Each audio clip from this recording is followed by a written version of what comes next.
warahmatullahi wabarakatuh. Kami mahasiswa Universitas Islam Negeri Kiai Haji Ahmad Siddiq Jember, Fakultas Tarbiyah dan Ilmu Keguruan, Program Studi Tadris Matematika semester 3.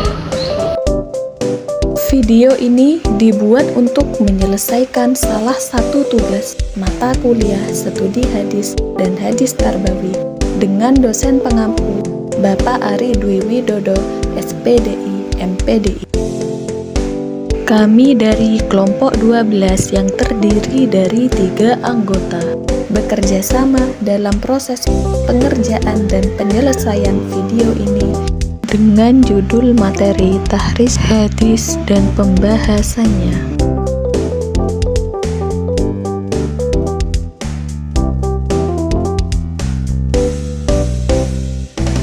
Semoga apapun yang telah kami sampaikan dapat diterima dan menjadi ilmu yang bermanfaat bagi kita semua. Selamat belajar dan selamat menyaksikan.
Definisi tahris hadis. Kata tahris adalah bentuk masdar dari kharaja yakhriju tahrijan, yang secara bahasa berarti mengeluarkan sesuatu dari tempatnya.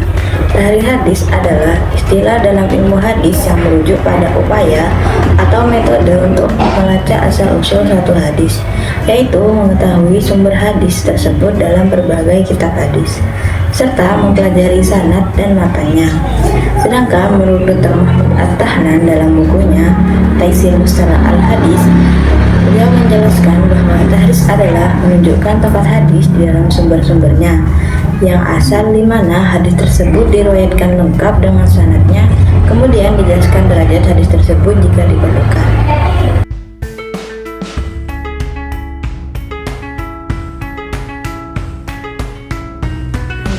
Tujuan tahris hadis. Yang pertama, yaitu mengetahui sumber asal hadis. Tahris bertujuan untuk melacak tempat asal hadis dalam kitab-kitab rujukan sehingga dapat menentukan keaslian dan kejelasan sanadnya. Yang kedua, memverifikasi keabsahan hadis.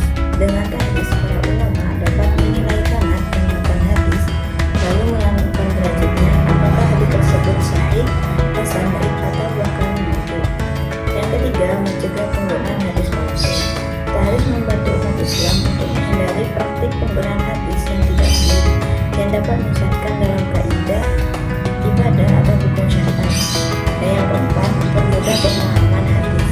Dengan mengetahui konteks riwayat serta analisis sanad dan matan, tahris memberikan pemahaman yang lebih mendalam tentang maksud dan pesan hadis. Dan yang terakhir, menyediakan landasan ilmiah. Tahris menjadi alat penting dalam berbagai disiplin ilmu Islam seperti fikih, tafsir, akhlak, dan sejarah, sehingga memastikan setiap kajian berdasarkan sumber yang valid.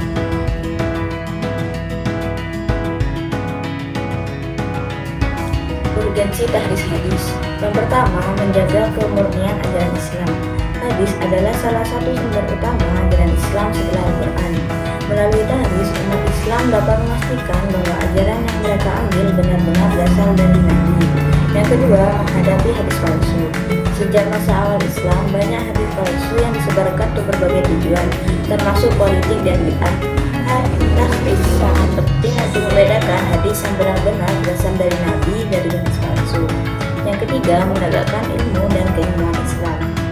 Ilmu tahris memperlihatkan metodologi ilmiah dalam Islam menunjukkan bahwa agama ini tidak hanya berlandaskan keimanan, tetapi juga pada penelitian yang sistematis dan kritis. Yang keempat, memberikan petunjuk dalam syariat. Tahriz membantu ulama dan umat Islam untuk menetapkan hukum berdasarkan hadis yang valid, sehingga menghindari kesalahan dalam pelaksanaan ibadah atau penerapan hukum. Dan yang terakhir, melestarikan tradisi ilmiah ulama salaf. Ulama salaf telah mencurahkan usaha besar dalam memelihara hadis melalui sanad dan matan. Hadis adalah kelanjutan dari upaya tersebut dalam menjaga warisan keilmuan mereka.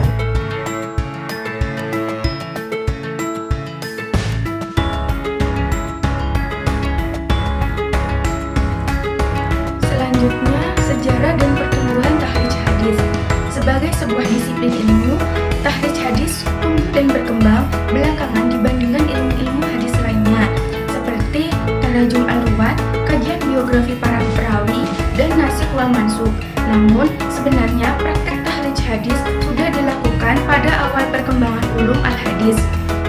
Pada awalnya, tahrij dilakukan sebatas untuk mengetahui letak sebuah hadis pada sebuah kitab atau literatur. Nah, sementara kegiatan lanjutannya berupa penelitian kualitas hadis dilakukan jika dirasa perlu. Dalam artian, sebenarnya tahrij hadis terhenti pada saat kita sudah mengetahui sumber berupa kitab atau hadis yang menyebutkan hadis itu beserta sanadnya. Misalnya, ketika kita sudah mengetahui bahwa hadis yang sedang ditahrij diriwayatkan oleh Muslim atau Abu Daud, maka selesai sudah proses tahrij itu. Namun, penelusuran lokasi hadis menjadi kurang sempurna jika tanpa penilaian atas sanad hadis, karena tujuan dari kajian hadis adalah untuk diamalkan.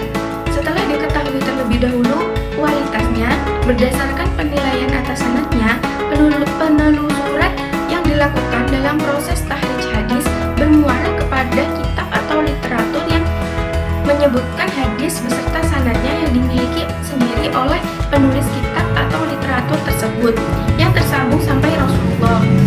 Ulama dan peneliti hadis terdahulu tidak membutuhkan kaidah tahrij, usul al-tahrij, yang pengetahuan mereka sangat luas. Ingatan mereka tentang sumber-sumber sunnah pun sangat kuat. Ketika mereka membutuhkan hadis sebagai penguat, mereka segera dapat menemukan tempatnya di dalam kitab-kitab hadis, termasuk juznya. Setidak-tidaknya, mereka mengetahui di dalam kitab-kitab hadis berdasarkan dugaan yang sangat kuat. Tidak hanya itu, mereka juga mengetahui sistematika penyusunan kitab-kitab hadis sehingga mempermudah mereka untuk memeriksa kembali dan menggunakan hadis dimaksud. Para pembaca hadis dari kitab selain kitab hadis pun menjadi mudah karena mereka mengetahui sumber dan tempatnya. Seiring perjalanan waktu, kajian hadis semakin surut dan penguasaan para ulama terhadap hadis juga berkurang. Para ulama yang memiliki hafalan hadis semakin sedikit. Di waktu yang sama, ketika merujuk kitab-kitab hadis, mereka mendapati sedikit kesulitan.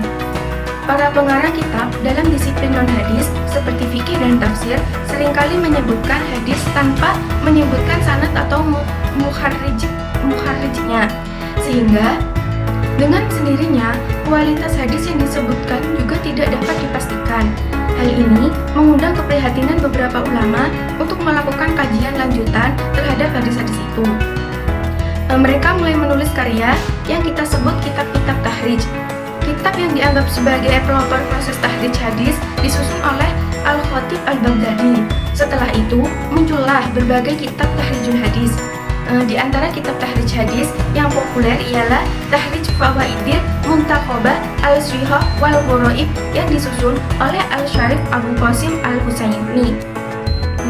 Tahrij Fawaidil Muntakhobah Al-Shihah wal Gharaib yang disusun oleh Abul Qasim Al-Mahrawani. Kedua kitab ini masih berupa manuskrip dan belum terkodifikasikan dengan baik menjadi sebuah kitab.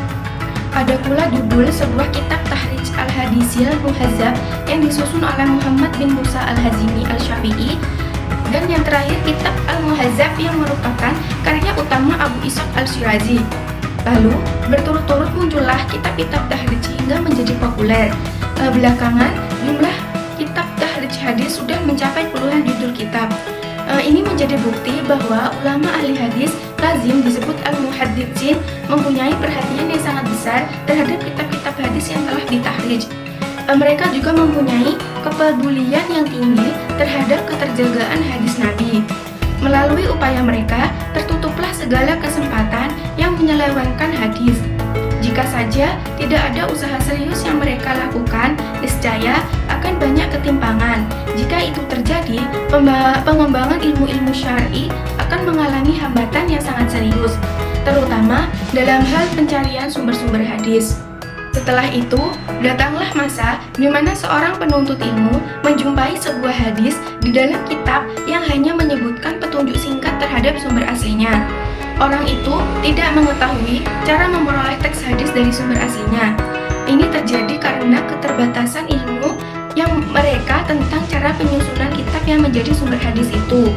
Ketika ia hendak menguatkan pembahasannya dengan sebuah hadis, sedangkan ia tahu bahwa hadis itu terdapat di dalam Sahih Bukhari, Musnad Ahmad, atau Mustadrak Al-Hakim, karena tidak mengetahui sistematika penyusunannya. Hingga kini sudah banyak ulama ahli hadis yang telah menulis kitab tentang tahrij hadis, jumlahnya puluhan, bahkan sudah mencapai ratusan judul.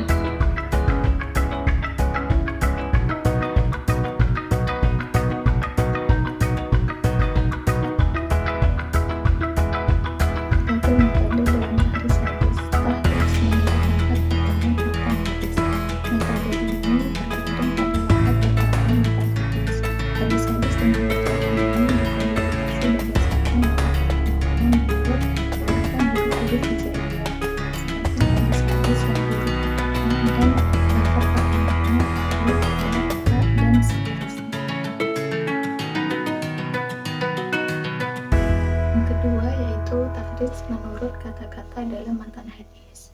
Metode ini adalah berdasarkan pada kata-kata yang terdapat dalam matan hadis, baik berupa fiil ataupun isim. Hadis-hadis yang dicantumkan adalah berupa potongan atau bagian dari hadis. Dan para ulama yang meriwayatkannya beserta nama-nama kitab induk hadis yang dikarang mereka dicantumkan di dalam bawah potongan hadis-hadis tersebut. Metode yang ketiga yaitu tahris melalui perawi hadis pertama. Metode ini berlandaskan pada perawi pertama suatu hadis, baik perawi tersebut dari kalangan sahabat bila sanadnya mutasil sampai kepada Nabi Shallallahu Alaihi Wasallam, atau dari kalangan tabi'in apabila hadis tersebut mursal. Para penyusun kitab-kitab tahris dengan metode ini mencantumkan hadis-hadis yang diriwayatkan oleh perawi hadis pertama tersebut. Yang keempat yaitu tahris berdasarkan tema hadis. Metode ini berdasarkan pada tema dari suatu hadis. Oleh karena itu, untuk melakukan tahris dengan metode ini perlu terlebih dahulu disimpulkan tema dari suatu hadis yang akan ditahrij, dan kemudian baru mencarinya melalui tema tersebut pada kitab-kitab yang disusun menggunakan metode ini. Tahrij berdasarkan status hadis. Metode ini memperkenalkan suatu upaya baru yang telah dilakukan para ulama hadis dalam menyusun hadis-hadis, yaitu penghimpunan hadis berdasarkan statusnya, yaitu sarana kitab yang digunakan dalam mentahrij hadis. Banyak sekali kitab-kitab yang digunakan dalam mentahrij hadis, akan tetapi yang paling terkenal adalah yang pertama, Hidayatul Bari ila Tartibi Ahaditsil Bukhari. Penyusun kitab ini adalah Abdurrahman Ambar al-Misri At-Tahtawi. Kitab ini disusun khusus untuk mencari hadis-hadis yang termuat dalam kitab Sahih Bukhari. Lafal-lafal hadis disusun menurut urutan-urutan huruf abjad Arab. Yang kedua yaitu Mu'jam al-Fazi wala siyama al-gharibu minha firli tartibi ahadisi sahih Muslim. Kitab tersebut merupakan salah satu juz, yakni juz ke-5 dari kitab Sahih Muslim yang dikutip oleh Muhammad Abdul Baqi. Selanjutnya Miftahus Sahihin, yaitu Kitab ini disusun oleh Muhammad Syarif bin Mustafa Al-Tauqiyah. Kitab ini digunakan untuk mencari hadis-hadis diriwayatkan oleh Bukhari dan diriwayatkan oleh Imam Muslim. Akan tetapi, hadis-hadis yang dimuat dalam kitab ini hanyalah hadis-hadis yang berupa qauliyah saja. Selanjutnya yaitu Al-Bughyatu fi Tartibi Ahadisi Al-Hilyah. Kitab ini disusun oleh Said Abdul Aziz bin Al-Said Muhammad bin Said Siddiq Al-Qomari. Kitab hadis tersebut memuat dan menerangkan hadis-hadis yang tercantum dalam kitab yang disusun oleh Abu Nu'aim Al-As-Sabuni yang berjudul Hilyatul Awliya'i wa Babaqatul Asfiyai. Selanjutnya Al-Jami'us Shaghir. Kitab ini disusun oleh Imam Jalaluddin Abdurrahman Asyuyuti. Kitab hadis tersebut memuat hadis-hadis yang terhimpun dalam kitab Himpunan Kutipan Hadis yang disusun oleh Imam Syuyuti juga, yaitu kitab Jam'ul Jawami. Selanjutnya Al-Mu'jam Al-Mufahros li Al-Fazil Hadis Nabawi. Penyusun kitab ini adalah sebuah tim dari kalangan penulis orientalis. Di antara anggota tim yang paling aktif dalam kegiatan proses penyusunan ialah Dr. Arnold John Weinzig, seorang profesor bahasa-bahasa Semit termasuk bahasa Arab di Universitas Leiden, negeri Belanda. Kitab ini dimaksudkan untuk mencari hadis berdasarkan petunjuk lafal matan hadis. Cukup sekian dari kelompok 12, kurang lebihnya kami para presentator mohon maaf apabila ada kesalahan. Wassalamualaikum warahmatullahi wabarakatuh.